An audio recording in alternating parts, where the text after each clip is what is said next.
Good afternoon, I'm Hills on the Hunt. Welcome back to the channel. And this video, we're going to be talking about what I've watched in the last couple of weeks. So let's go.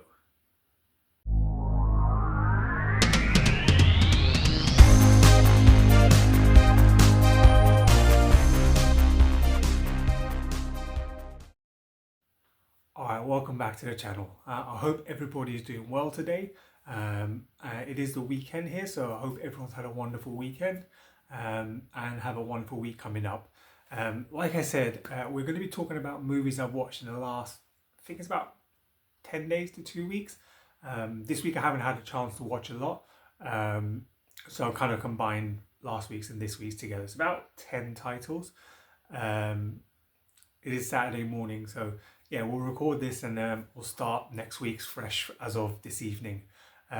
But yeah, so 9 titles to go through. I'll kind of go through what I thought about them and yeah, show you all the copies of them. So first one we'll start with is The Pact.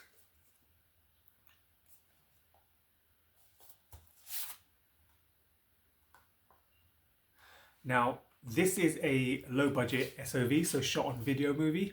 The movie revolves around Andrea, who inherits a beach house from her grandmother. Now, when you're thinking beach house, you're expecting it to be really, really nice, pretty cool. It's not. It's a place that's kind of dilapidated and wouldn't look out of place in the movie like, you know, Wrong Turn or Texas Chainsaw Massacre. That sort of vibe. Very, very creepy, very old style wooden and just dead animals inside and all sorts of things going on. So yeah, it's a very creepy place. And it's also known as the Charnel House. People talk about kind of supernatural things happening there and people being afraid to go into the house. And yeah, it's just, you know, it's one of those places. And she's told by her friend as well not to stay in the house, to kind of just sell up and move out. But Andrea's determined to stay in the house and kind of find out what's going on. As the movie progresses, more and more creepy things start happening, and she finds a mirror in the house. And as you know, in horror movies, mirrors portray kind of portals. In some movies, anyway, portray portals between the living and the dead, and that's kind of what happens in this movie as well. The spirits come through the mirror and start causing havoc, and the only way that you can kind of defeat them is for Andrea to complete what's known as the Pact.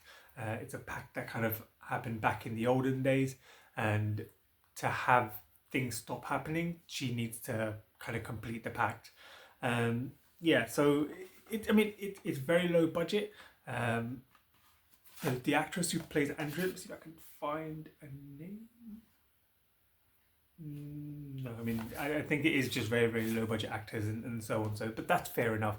But the lady who plays Andrea is very, very good. She plays her role really well. So yeah, I did enjoy it for what it's worth. It kept me entertained, kept me engrossed. And for me, that's a movie, as long as it doesn't have to be the most big budget movie, you know, in the world. It can be kind of just low budget but as long as it keeps me engrossed and I'm involved in the movie. So yeah, it's always a good movie for me. I enjoyed it. This version was released by Satan's Core. This is the second release I have from them. So yeah, definitely looking out for more of their releases. The slipcover's really nice. As a movie, yeah, definitely enjoyed it. If you enjoy your low budget style stuff, definitely check this one out. It was a good fun run. 90 minutes, 80 to 90 minutes. Yeah, enjoyed it. Very, very good. Decent enough story to keep you going, and it had an ending that paid out. So yeah, decent, very good. The Pact. All right, so next up we have The Surrender. This is a 2025 release, I believe, starring Kate Burton and Colby Minife, or Minife. I probably have said that surname incorrectly, so forgive me. A very small cast movie, and very, very slow paced and yeah, very, very compressed into a very small style movie. But before I go into the details of the movie, shout out to Colby, who played Megan. She was phenomenal in the movie. So she plays the daughter, and the movie is based around her and her mother, Barbara, played by Kate Burton. So essentially, what happens is their dad or father is dying, um, a long-term death, and he's just at death's door, and they're both trying to give him the most comfortable feeling that they can. Um, when he eventually passes, the relationship between mother and daughter, which is already kind of very, very um, fraught and very, very kind of almost on a string that it could just collapse at any point, does exactly that. It just falls apart when, you know, mum decides that she's called in somebody, without speaking to her daughter about funeral arrangements or whatever. She's called in somebody to try and revive the dad from the dead, bring him back from the dead. She's given all of their life savings and just everything, to this person. No name, no nothing, no whatever. This is just someone she heard from her friend. And yeah, that kind of strains the relationship even further. Once the person arrives, the man, he basically needs some things from them. Like I said, he's got all their money. She hands over bags of cash to him, and it's just very, very creepy. And then what happens is they try and revive the father. This is where the movie kind of lost me a little bit, because they then have to travel back into the other life, find him and bring him back, and that's how they would revive him. And as you can imagine, things don't go well. The man that's supposed to save all this ends up not doing anything well. They can't find the father, and mother and daughter are stuck in the other world. It's just weird. It gets really. It could have been really good. Like, I enjoy slow paced movies, and I enjoy movies that kind of just let you think and let it simmer and then pays out at the end. But this one just, it started off well enough, and then just kind of lost its way a little bit. But Megan Colby Minifie was just brilliant. She was superb in this movie, and I think that was one of the reasons that kept me going till the end. You kind of almost wanted her to, you know, have a happy ending, family back together and whatnot. But, you know, it's just a weird film, and just a weird ending. Yeah, I wasn't a big fan of the whole movie. Half of it was decent enough, but yeah, it wasn't for me. But if you have seen it, let me know. But yeah, that's The Surrender. It's a Shudder release, so yeah, if you've got the app, I believe it will be on there. So yeah, feel free to check it out. But yeah, that's alrighty. So next one up is Curfew.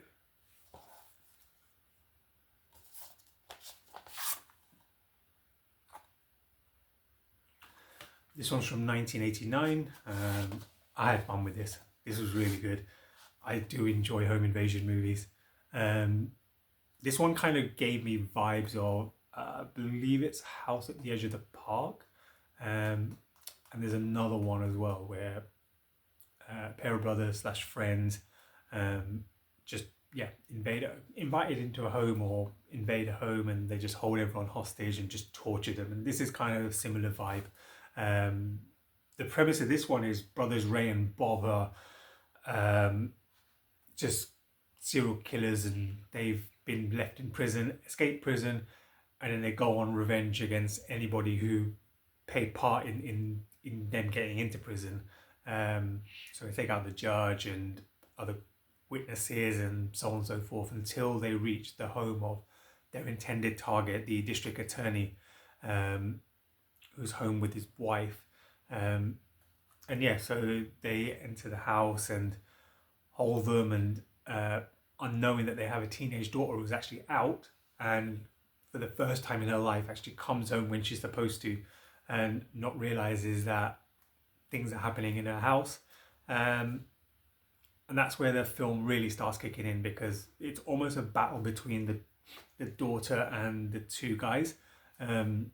The husband and wife, the district attorney and his wife, are just kind of there just to as they're held prisoners. But yeah, the daughter is really good. I think she plays the part really well, and you know, you can tell that the story just plays out really well. Then there's other people coming in, like her friends and the police are useless, as in most films, in most horror movies. I don't think you ever find a useful policeman.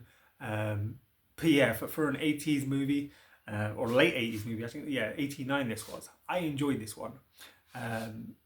There are a few scenes where there's battles between the two brothers. One of them is very, very straight to the edge and just wanting to cause as much violence as he possibly can. The other one's a little bit more on the slower side, I can say. I hope I can say. And is convinced that any girl shows him a bit of attention, she's in love with him. And Stephanie plays off of that and tries to turn the two of them against each other, which for the most part works quite well. And you know, manipulation is a thing in this movie that happens across the board. So it's a good watch. It's entertaining enough. There's enough killings and blood to keep you going. It's a weird thing to say, but yeah, you know, this is what we talk about here. So that's the kind of movies we watch. But yeah, there's enough of it to keep you going, and I enjoyed it. And the ending played out quite well. It was quite intriguing. The police finally did something right. But yeah, this was good fun.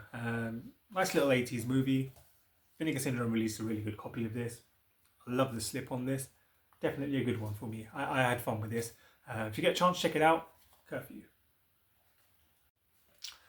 Alrighty, so next one up is Castle Freak.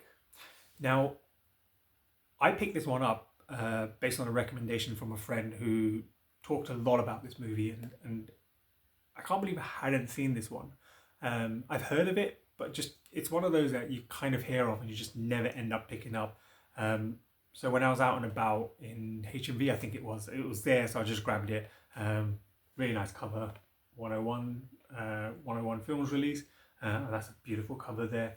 It's a 90s movie, and again, it's based around a inheritance of a property. This is a castle in Italy.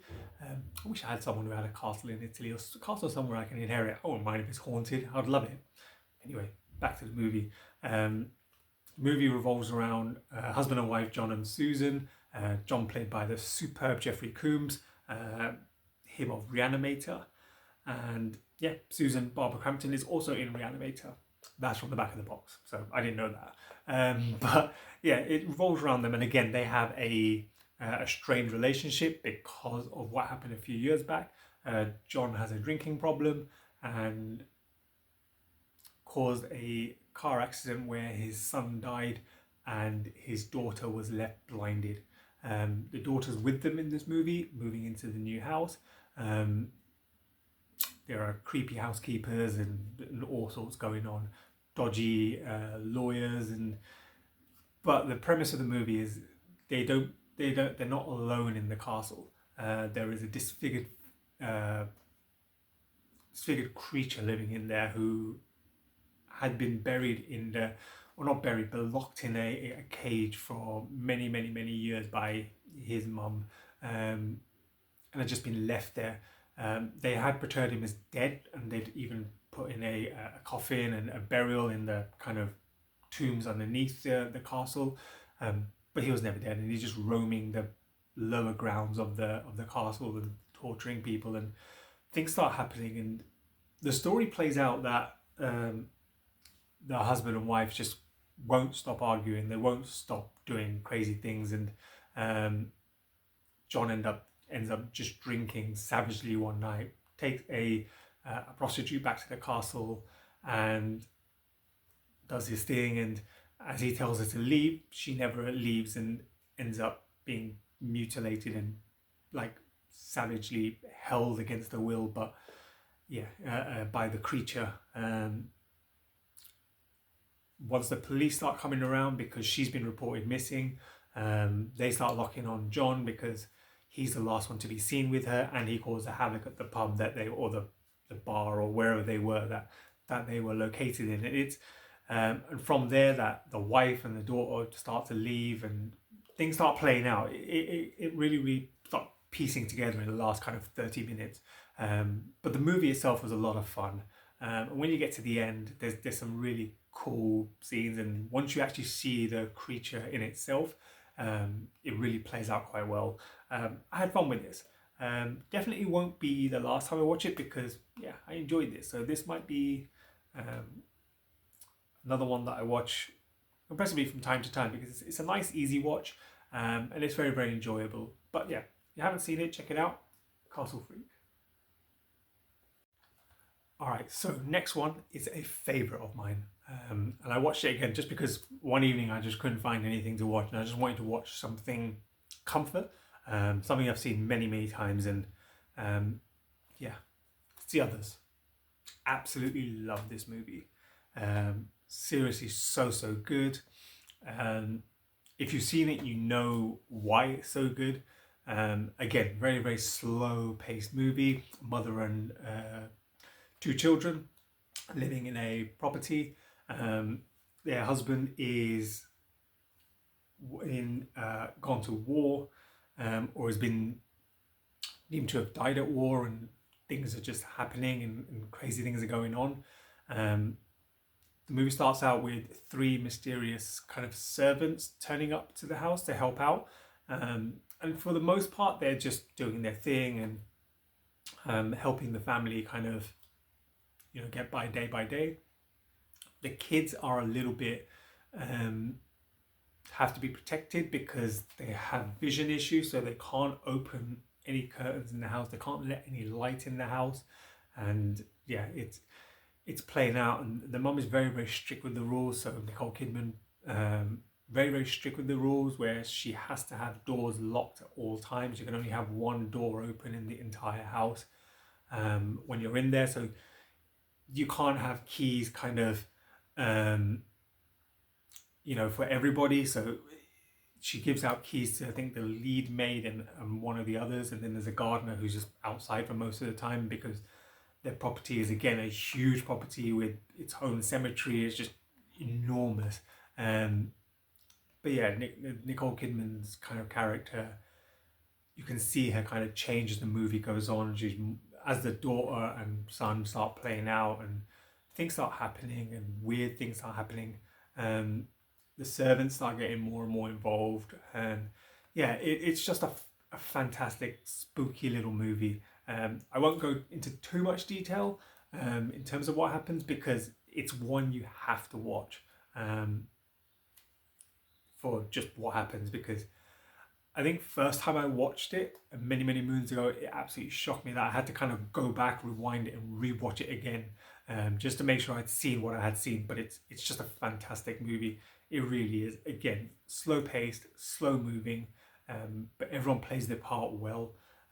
Nicole Kidman is just a superstar and she plays it exactly like this in this movie. It's a very, very good spooky movie, especially this time of year. Had fun. Definitely enjoyed it. But yeah, The Others. Alright, so next up we move from spooky and sort of easing and just kind of slow paced to something a little bit further out there. We have Hillbilly Holocaust. Yeah, so this one I picked up from Strange Vice website. There is a video on that haul further back, so feel free to check it out. It's a low budget German movie. I think it's a German made movie in German language, and yeah, it's Hillbilly Holocaust. It tells you exactly who the main protagonists are, what's going on. But it's a family of hillbillies who live in a cabin. The cabin's been built on a burial ground because why would it not? And the essential premise of the movie is they have to kill humans and feed them to the spirits for the spirits not to come to prominence and attack everything in sight. So yeah, the basis of the movie is just them going around savagely brutalizing people. It's fun in itself because there is a lot of guts and there is a lot of blood. Again, inept police. I don't think I've seen a much useless police force in any movie apart from this one. My God, they are terrible. When a tourist comes along to find his brother who's got lost in this edge of the woods, that's when they actually start doing something. When I say they start doing something, one of them starts doing something. The other one sits there back at the police station reading Creepshow magazines, which ain't a bad thing to do. But when you're supposed to be the police, it would be helpful to kind of do stuff. The the kills are fun because they just use just the most insane weapons that they can find to kill people. I mean, shotguns, claws, sword, hacksaw, whatever they can pick up, they're just brutalizing them and then dragging them back to their cabin to feed them to whatever spirits are going out. Of course, you can pretty much tell what's going to happen, that the bodies stop and the spirits find their way out. And my God, it is a low budget movie. I will get that straight off the bat. I don't know if you'd already guessed that. I don't know if you were expecting any like kind of Hollywood style masterpiece. It's not, but it's super fun. It really is super fun. It's super fun. It's super silly. Yeah, the bodies pile up from like the first second the movie clicks into play. That's when you see like guts and gore, and you know you're in for a good time. And it also has the greatest cereal known to man. It's called Agatha Christie's. Brilliant breakfast cereal, brilliant advertising, brilliant fun. Yeah, just a super fun way. And it's only an hour long, so you don't even have to kind of stay invested for long. If you're up for something to watch and you just want something to do on a Sunday afternoon, you fancy some blood, gore, and violence, can't go much wrong. Hillbilly Holocaust, brilliant. All right, so we switch moods again. So we've gone from spooky to the insane to someone going insane. We've got The Pit and the Pendulum. It's Edgar Allan Poe's Edgar Allan Poe story kind of made into a movie. It's got the fantastic Vincent Price in it. This was the first time I'd actually watched this, and I really enjoyed it because it drags you one way, it drags you one other way. It makes you think different things about different characters. You kind of feel sorry for one character, you feel sorry for another, and in the end, you're kind of like just guessing at what's going on in terms of who you should be feeling sorry for, and yeah, who the right person is at the end of the day. And I definitely enjoyed this one. The movie revolves around Price, who's visited by her wife's brother. His wife is killed by a mysterious illness, and her brother turns up to kind of find out a few more details. Now, at the beginning, he doesn't believe Vincent Price, and he thinks that he's done something to his wife. Vincent Price's sister is also staying there, and she tries to explain that her brother is just heartbroken by what's happened here. As the story plays out, the doctor gets involved and kind of just feeds out his views in terms of what happened, how much they tried to save her, and yeah, it plays out that it's just trying to find the truth but not believing what's happened, and almost having a judgment call at the beginning of the movie to say, no, you've done something to my sister and I'm holding you responsible until you find the truth. So almost guilty until found innocent, essentially that kind of premise. But it's a movie, so things are not always straight cut. And when you find out that the wife is actually not dead, and it's been a plan all along by her and the doctor, things change, and it's just super fun. And Vincent Price changes character from just a grieving man to a brutal, kind of unforgiving savage in terms of what he does. And do you blame him? Kind of been put through the mill. But yeah, I really enjoyed this one. And I've seen a few Vincent Price movies now, and I'll definitely be seeking out a lot more because the few I've seen I've definitely had a lot of fun with. It's just fantastically brilliant good. If you haven't seen it, check it out. Pit and the Pendulum. But yeah, a lot of fun, this one. All right, a couple more to go. So next one up is a recommendation from my friend Joanne. So we actually started talking about this because I think she was looking for a VHS copy of this. And we got talking about the movie, and she talked about kind of what it's like, and what she spoke about reminded me of Are You Afraid of the Dark from back in the 90s. I don't know how many of you remember that TV show, but that was my childhood, and I loved it. The Secret Society, the Midnight Society even, and yeah, just sitting around fires, telling stories, and those stories then coming real as kind of real stories. And yeah, it was just spooky fun, and this reminded me of that as well. This is a German release DVD, I think. I believe it's a German release DVD. I don't think there's an English copy you can get out there, or one released in the UK. I might be wrong. But again, yeah, this is just super fun. It's very, very, like, it got me very nostalgic to kind of a 90s style movie. Bunch of kids sitting around just telling stories, trying to scare each other, and yeah, they just kind of things that come true within within the film itself. And some of the stories are really good fun. There's one of a woman in a restaurant, um, orders loads of food, sits down to eat a burger, and it's a rat burger. There's one with a janitor that's actually a creature that just kills people. Yeah, it's very good fun. It's very nostalgic. It's not over the top. You know, there's a little bit of blood in it, but it's not like something that's going to be like 18 rated and just for. I mean, this one's rated 16. It's well, it's German rated 16. So, but yeah, it's not something that's going to be over the top, and it's super fun. The stories are super fun, and it's just entertaining. I don't know if you can see on the back there some of the creatures that you can see, or even on the front there.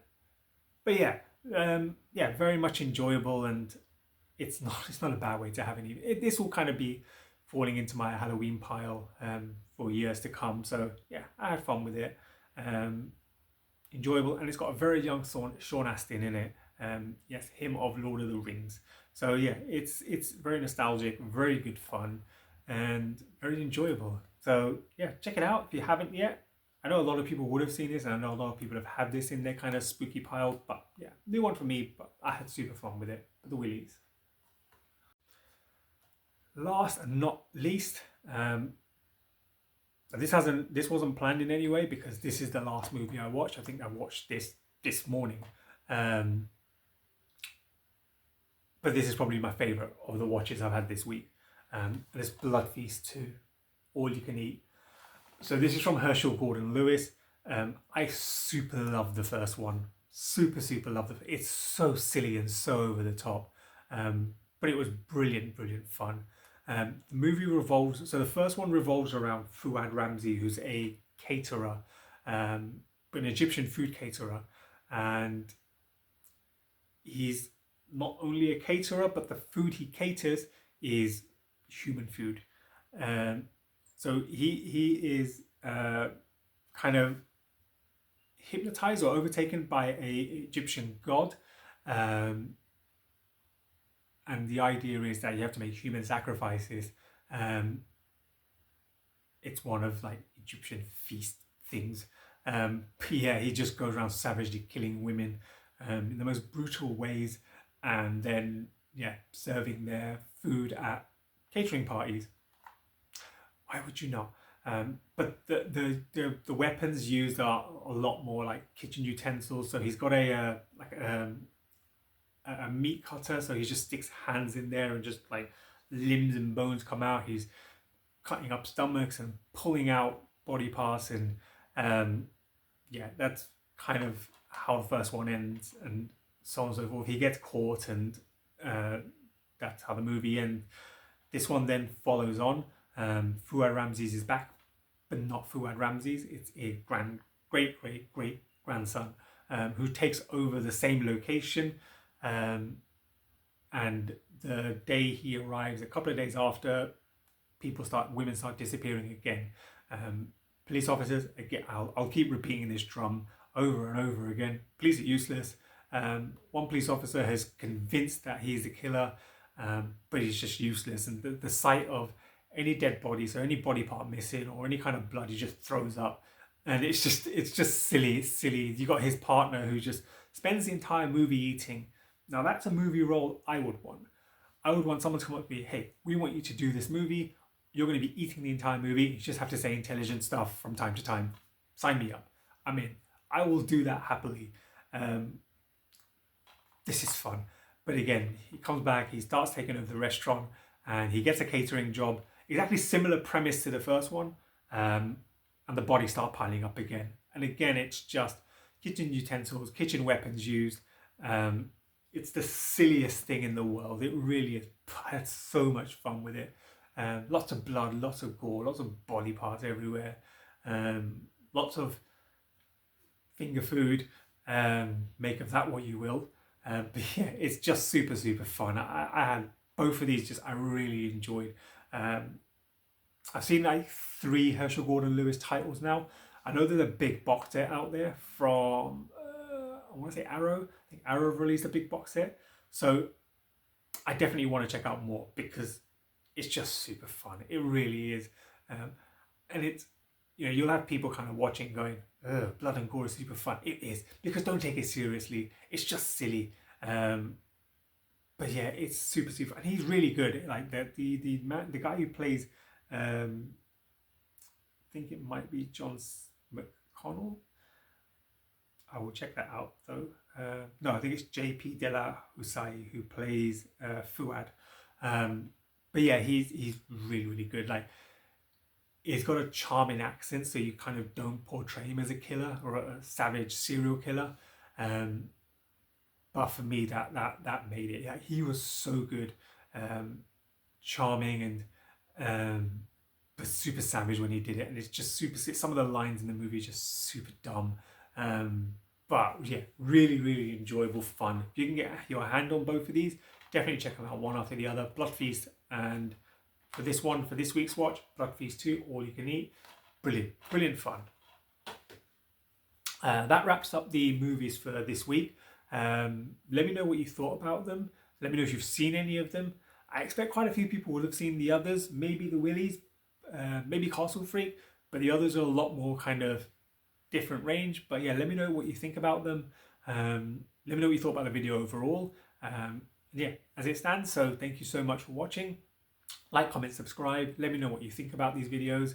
And yeah, we'll do another couple of weeks in a row. So I'll start watching tonight and then we'll go from there. As always, be good, look after yourselves, spread kindness. It's not difficult. Everyone can do it. Some people choose not to do it, but yeah, there's too much hate in the world. So yeah, let's spread some kindness out there. Thank you so much. Have a great weekend, great rest of the week. Take care. Bye.